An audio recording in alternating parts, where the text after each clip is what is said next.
اللہم صلی علی سیدنا محمد وعلی آل سیدنا محمد وبارک وسلم۔ السلام علیکم۔ آج ہم سورۃ نساء کی آیت نمبر 87 سے شروع کریں گے۔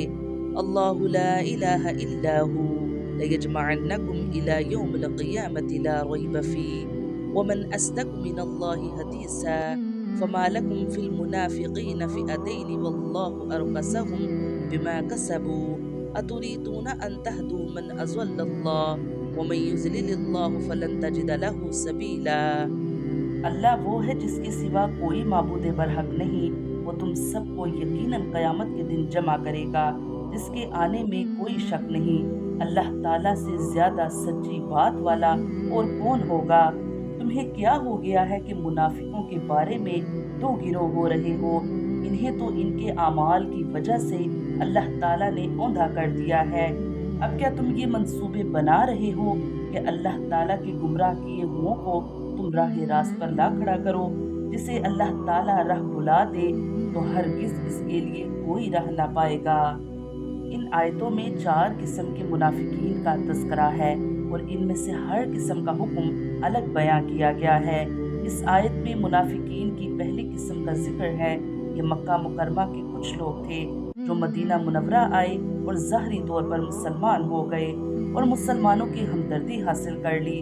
کچھ عرصے کے بعد انہوں نے حضور اقدس صلی اللہ علیہ وآلہ وسلم سے تجارت کے بہانے مکہ مکرمہ جانے کی اجازت لی اور واپس چلے گئے۔ ان کے بارے میں بعض مسلمانوں کی رائے یہ تھی کہ یہ سچے مسلمان تھے اور بعض انہیں منافق سمجھتے تھے، لیکن جب وہ مکہ مکرمہ جا کر واپس نہ لوٹے تو ان کا کفر ظاہر ہو گیا، کیونکہ اس وقت مکہ مکرمہ سے ہجرت کرنا ایمان کا لازمی حصہ تھا، اور جو شخص قدرت کے باوجود ہجرت نہ کرے اسے مسلمان قرار نہیں دیا جا سکتا تھا۔ لہٰذا اس آیت کا مطلب یہ ہے کہ اب جب کہ ان کا نفاق ظاہر ہو چکا ہے تو ان کے بارے میں کسی اختلاف رائے کی گنجائش باقی نہیں رہی۔ وَدُّوا لَوْ تَكْفُرُونَ كَمَا كَفَرُوا فَتَكُونُونَ سَوَاءً فَلَا تَتَّخِذُوا مِنْهُمْ أَوْلِيَاءَ حَتَّى يُهَاجِرُوا فِي سَبِيلِ اللَّهِ فَإِن تَوَلَّوْا فَخُذُوهُمْ وَاقْتُلُوهُمْ حَيْثُ وَجَدتُّمُوهُمْ وَلَا تَتَّخِذُوا مِنْهُمْ وَلِيًّا وَلَا نَصِيرًا۔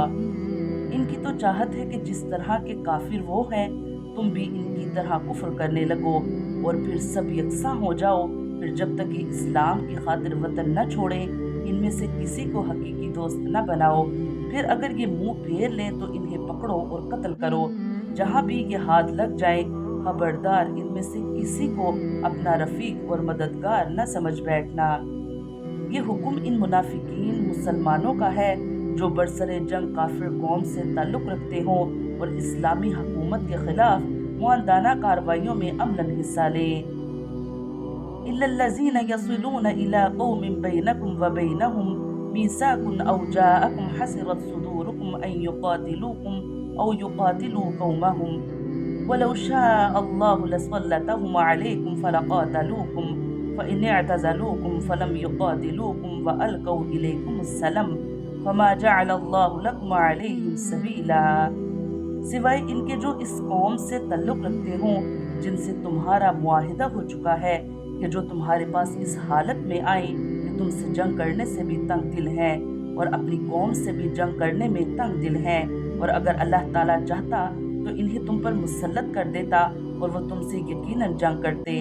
بس اگر یہ لوگ تم سے کنارہ کشی اختیار کر لیں تو تم ان سے لڑائی نہ کرو اور تمہاری جانب صلح کا پیغام ڈالیں تو اللہ تعالیٰ نے تمہارے لیے ان پر کوئی راہ لڑائی کی نہیں کی۔ پچھلے آیت میں ایسے منافقین سے جنگ کرنے اور انہیں قتل کرنے کا حکم دیا گیا تھا جن کا کفر ظاہر ہو چکا تھا۔ البتہ اس حکم سے 2 قسم کے لوگ مستثنیٰ کیے گئے ہیں۔ ایک وہ لوگ جو کسی ایسی غیر مسلم قوم کے ساتھ جا ملے ہوں جن سے مسلمانوں نے جنگ نہ کرنے کا معاہدہ کر رکھا ہو، اور دوسرے وہ لوگ جو جنگ سے بالکل بیزار ہوں، نہ مسلمانوں سے لڑنا چاہتے ہوں نہ اپنی قوم سے، اور چونکہ ان کو اندیشہ ہوتا ہے کہ اگر وہ مسلمانوں سے نہ لڑے تو خود ان کی قوم ان سے لڑے گی، اسی لیے وہ مسلمانوں کے پاس آ جاتے ہیں۔